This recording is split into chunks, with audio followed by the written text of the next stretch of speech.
All right, thank you, John. It is 6:10, and Christmas toys meant for 3,000 area children are gone this morning. A building in Carroll County housing nearly $8,000 worth of gifts was destroyed by fire.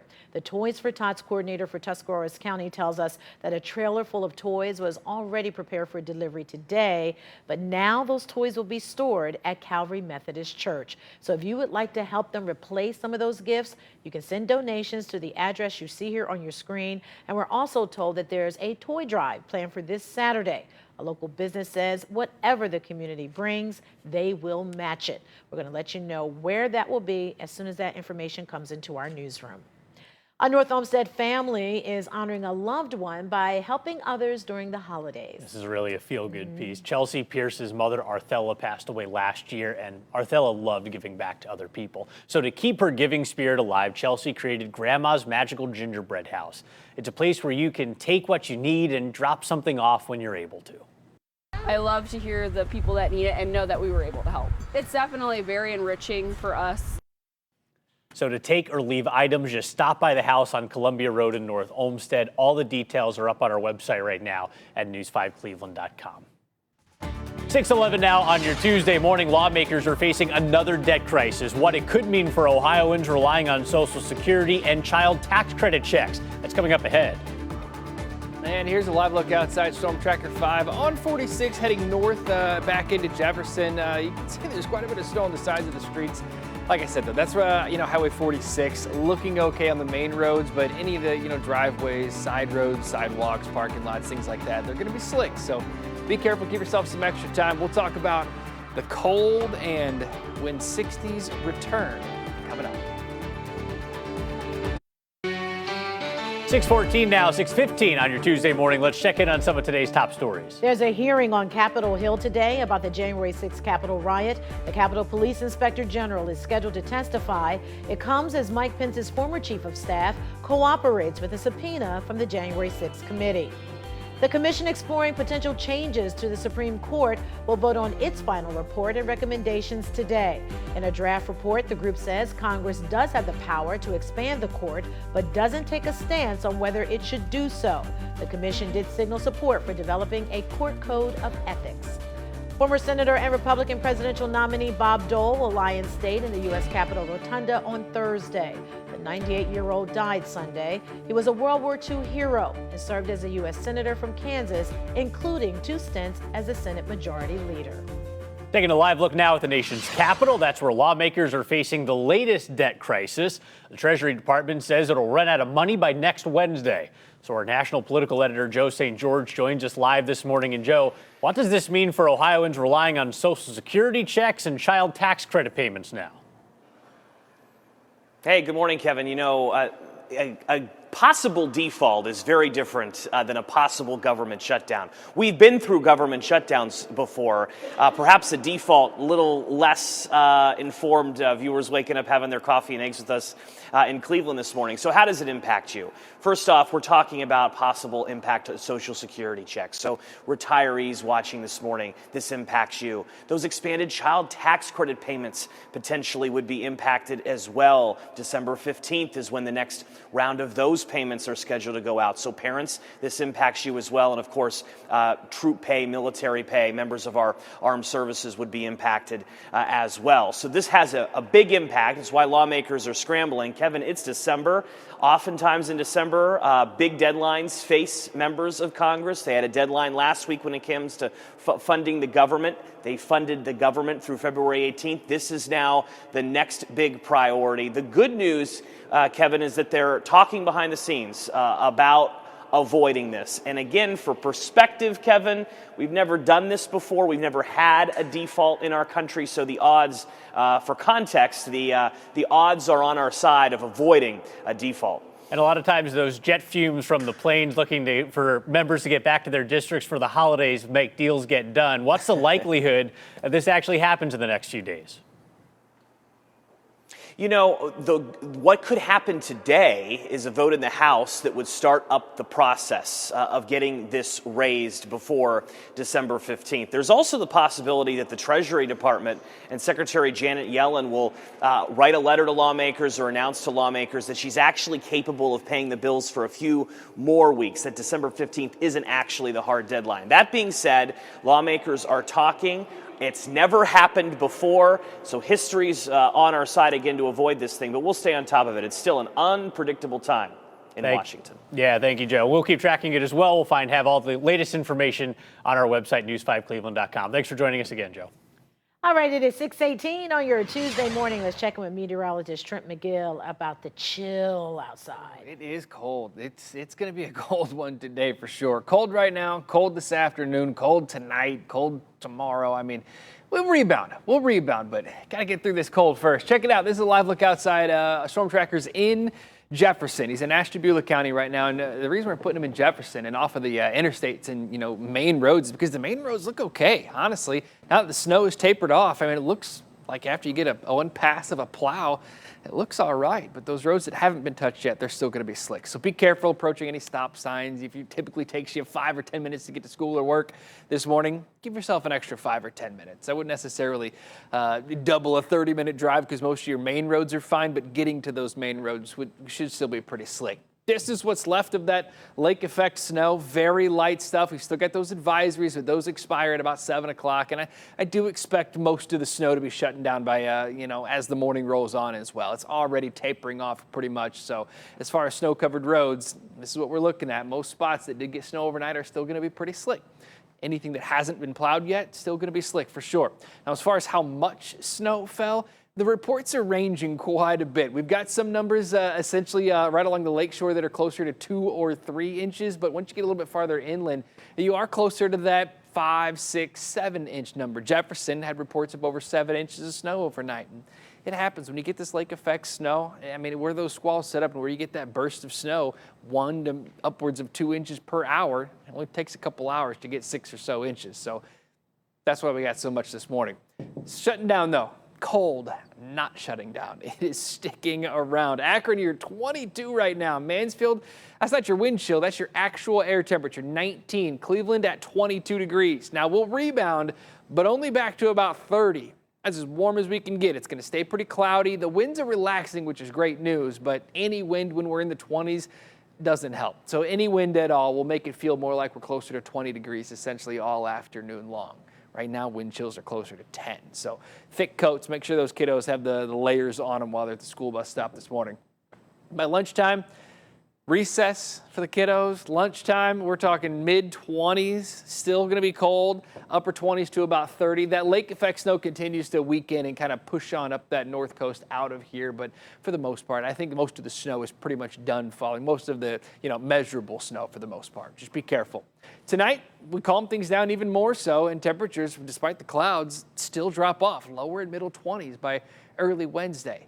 And then we can start that rebound. You ready for a rebound? You want to talk 40s, 50s, and 60s? It's coming up. I'm here for the 60s. Thank you, Trent. Let's take a look at some of our top trending entertainment stories this morning. Tom Holland is getting his dancing shoes ready. The actor confirmed that, he's going to be playing Fred Astaire in an upcoming biopic. Holland was promoting his new Spider-Man film when he announced the news. He said the script is in, but he hasn't seen it yet. He's hilarious. I love some of his media tour appearances. Charlie Cox is keeping his Daredevil suit. Marvel Studios says the actor will reprise his role in Marvel's cinematic universe. There aren't any details yet about any Daredevil projects in the works, but Cox played the character in the Netflix series from 2015 to 2018. Marvel hasn't revealed when, how, or where he might appear in the universe, but some fans think he's going to pop up in the new Disney Plus series Hawkeye or that upcoming film Spider-Man No Way Home.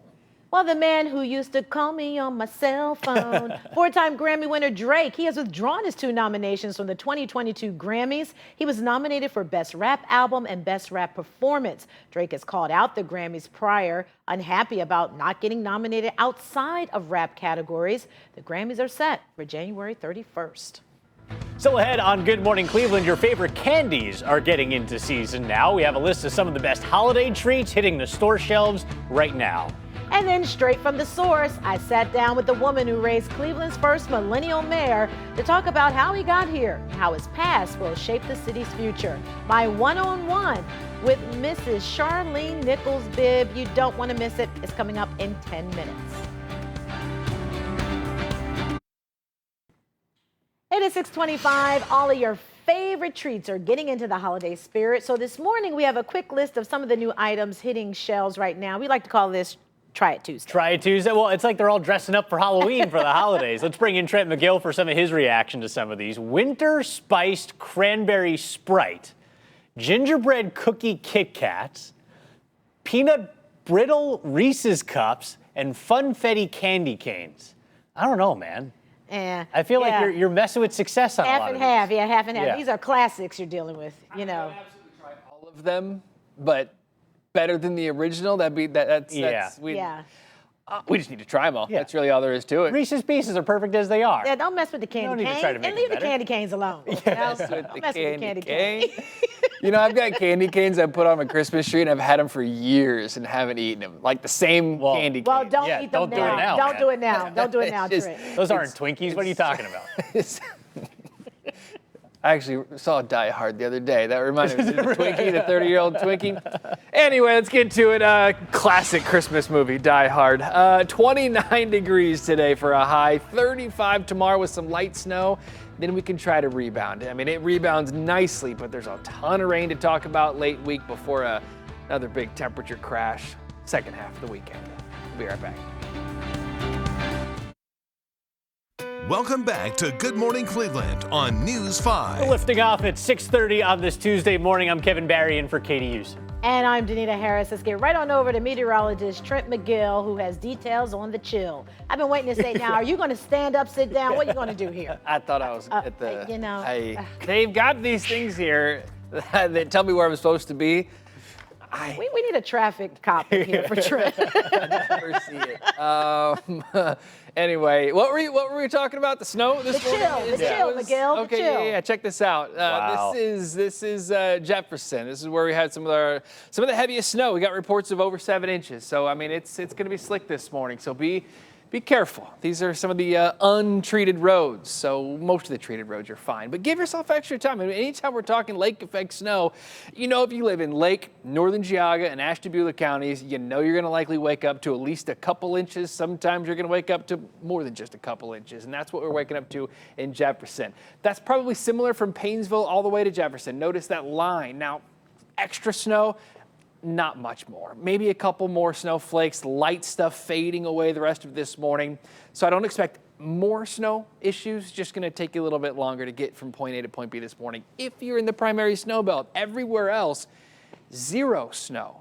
Just cold. Teens and low 20s right now with wind chills approaching 10. I mean, it's cold this morning, guys, and there's not much of a rebound today. We've told you violent crime is up in Ohio, but the number of police officers fighting it is dwindling. That's why Governor DeWine is proposing using federal money to build up the ranks again. The governor says $250 million is earmarked now for fighting violent crime, enhancing wellness resources for first responders, and recruiting and retaining police officers all across the state. If it's approved by the General Assembly, that $250 million would be awarded through grant programs. This is clearly not the time to defund the police. This is time to fund the police and to fund them in a new and creative way that helps them protect us against the violent offenders. Ohio's already addressing some of these challenges by creating the Ohio Office of First Responder Wellness. It supports and trains first responders to address the stress and trauma associated with their jobs. Earlier this year, Governor DeWine signed a bill making first responders eligible for compensation and benefits for post-traumatic stress related to their work. And another move to recruit more officers here in the Buckeye State works with schools. Just a few months ago, the Ohio Office of Law Enforcement Recruitment launched the College to Law Enforcement Pathway. It links criminal justice majors at 2 Ohio colleges with police mentors to give students hands-on experience and a chance at a job with participating departments after graduation. There is plenty to love about our state, but the population of Ohio isn't growing fast enough. After the 2020 census, the state lost a congressional seat, and recent college graduates are going somewhere else to find jobs. That's why Republican State Representative John Cross proposed the GROW Act. That legislation focuses on recruiting high school students to come to Ohio for college and then keeping them here once they finish their degree.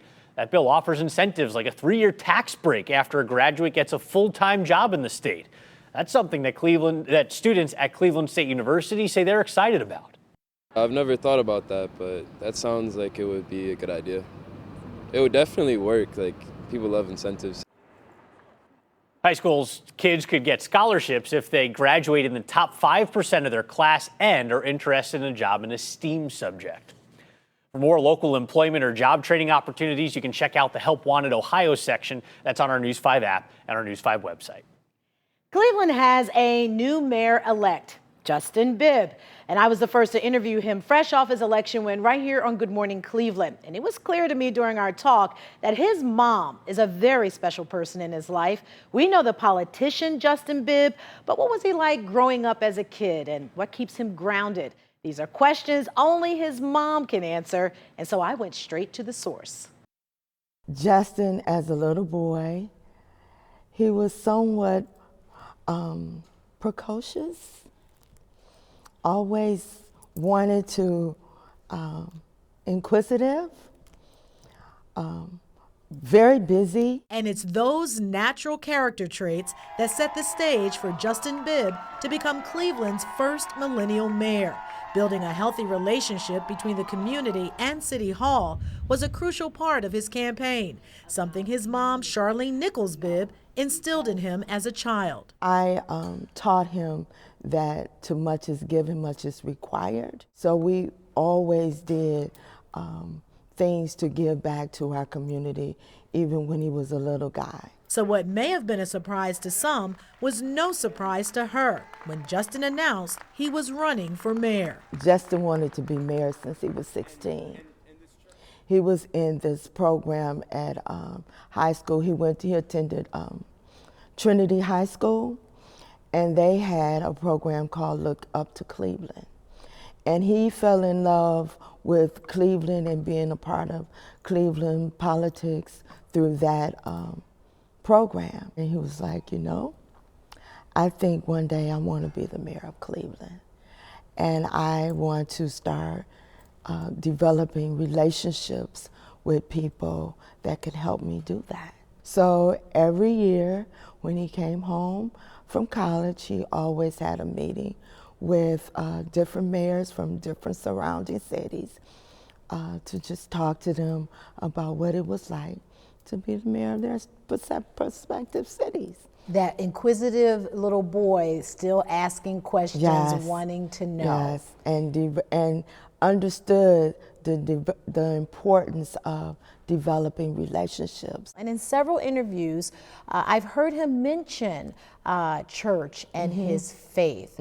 How did you build that foundation in him? He started singing in the choir, doing the little Easter speeches in his little church suits, and we just loved going to church. We would spend the whole day on Sundays in church, and that was just our routine. Mother and son are both members of Olivet Institutional Baptist Church in Cleveland. She recalls a special Sunday when the pastor preached a fiery sermon that warmed Justin's soul. Our pastor, Pastor Colvin, delivered a sermon that touched Justin, and he literally ran up the aisle to join, and that just warmed my heart. Her conversation warmed my heart. Two moms just sharing so much, and it went so well that we're going to share more with you tonight on News 5 at 6. Charlene shares her thoughts on why some were asking, who is Justin Bibb? Why she feels her son's age will help him run the city effectively, and what characteristics a prospective Mrs. Bibb must have in order to be on Team Bibb. Moms, we always know what we want in our daughter-in-law, so that's coming up tonight on News 5 at 6. You gotta watch. Coming up next on Good Morning Cleveland, the link between our social lives and brain health, why you might want to make calling a family member part of your regular routine now. Then how to talk to your older loved ones about driver safety and the new tools from the state to keep them safe on the road. We'll be back. It is 6:40, and the fountain of youth may be a myth, but having a supportive listener in your life, that may help slow down how much your brain ages. Yeah, this is pretty wild. A study from multiple universities, including NYU and Harvard, show that having a supportive listener may help protect people from age-related changes in their brain function. Even adults under the age of 60 showed protection from aging, illustrating how much our brain health can change depending on our social lives. When you listen to your friend when they've had a bad day, you're not just making them feel better, you're actually making their brain feel younger as well. That's pretty wild. You never think of that kind of stuff, Nope. but being supportive can have a big impact. And sometimes you learn in friendships, they don't really want your advice, they just want you to listen. Yeah. Okay? They just listen to me. I don't want to hear what you have to say, just listen. Don't need you to fix my problems. Nope. I just want to yell them at you. That's right. Yeah. Well, so what were you guys talking about? you guys were saying something? Typical Can't you tell- Trent. He's our best friend. Kidding. 6:41. I'm trying to get this storm tracker shot set up for us here this morning. Check this out. This is in Ashtabula County, heading towards Austinburg, near Harpersfield. Look at the snow-covered roads. I mean, it's slick in spots. Be careful. I mean, if you live in the snow belt, you know exactly what you're getting into. Everywhere else, not bad at all. Just cold. Storm Tracker 5, or Air Tracker 5, giving us a live look out at the streets. We'll talk traffic and your forecast after the break. If you see the bills in your house, you know the cost of heating your home is going up. Yes, it is. The U.S. Energy and Information Administration says that energy prices are at multi-year highs and disrupted pandemic supply and demand are to blame. Homeowners who use gas for heat can expect a 30% increase from last year. Heating oil will see the biggest price hike, up 43% on average, or even as high as 59% if this winter turns out to be colder. The National Helpline 211 says many people are still struggling to afford basic necessities. We're getting those calls from people who are in that situation where, am I going to pay for food to put on the table or my rent, or am I going to pay to heat my home? Ohio has a program for low-income families that helps cover some of those home energy costs. The Home Energy Assistance Program, or HEAP, helps people at or below 175% of federal poverty guidelines. Applications for that program are available right now online. You can also contact your local area agency on aging office. Anybody who's eligible for HEAP benefits will see a reduction in their heating bills after January 1st. And these next few days are not going to help on that front. Got to jack up that heat if you can inside your house. Right, it's cold for sure. The good news is we do rebound eventually, but check it out this morning. There's some snow on the ground. Primary snow belt. I'm talking Lake, Northern Geauga, Ashtabula counties. Be careful. It's one of those mornings where you just got to give yourself extra time. Approaching red lights, approaching stop signs, any turns, things like that. Just make sure you're extremely careful. That was a live look outside in, not sure if he was in Geauga or Ashtabula County. Still, he's been just kind of hitting up a bunch of spots, but he's on the east side in the primary snow belt. That's what you can expect on the streets as you head out the door this morning. The snow's shutting down, though, so I don't expect many more, issues. It's just the issues that we have now. After a plow goes through, the roads are good. Temperatures struggle, though. The plows don't help the temperatures. I mean, it's staying cold all day today. We'll warm it up late week. 22 degrees right now. This is your Hopkins number. So downtown, it's a little bit warmer, closer to the lake. But all in all, I got a light west breeze. It's cold. It's dry. It's a bit on the breezy side, but things are calming down. This lake effect snow shuts down as the wind shuts down. But, I mean, look at the cold air upstream. 14, 8, 18 in Indy.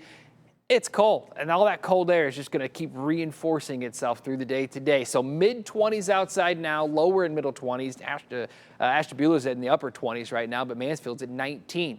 We'll get back into the mid-20s, and we'll hold that all day today. The snow continues to shut down. The temperatures, though, they just stay cold all day. Now, tonight we'll drop things back down into the lower and middle 20s, but then we could start that rebound. After we get through today and tonight, I got a nice little rebound, and we'll dive into that on your Super 7 Day coming up in a little bit here. Kevin, Danita, we got a big warm-up and then another big drop.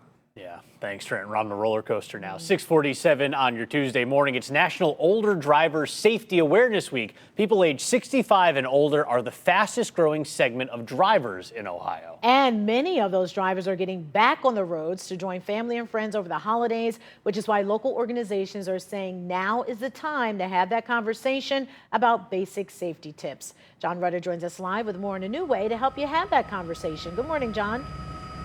Hey, good morning, Danita. Good morning, Kevin. Well, Ohio Governor Mike DeWine just unveiled a new webpage along with ODOT, AAA, and the Departments of Aging and Public Transit. Between 2010 and 2019, the U.S. population of people aged 65 and older grew by 34%. And data from ODOT shows the number of deaths involving older drivers spiked in 2019. Those numbers went down in 2020 due to pandemic travel restrictions, but it's now expected to rise again with those restrictions easing. And some of those drivers haven't hit the road in more than a year. So the new state website now has resources specifically created for older drivers, as well as their family, friends, and caregivers. This includes ways to help older drivers adopt strategies to stay safe on the road, as well as advice for discussing the topic with family members and finding alternative transportation resources. You want to talk about, staying aware of their physical changes.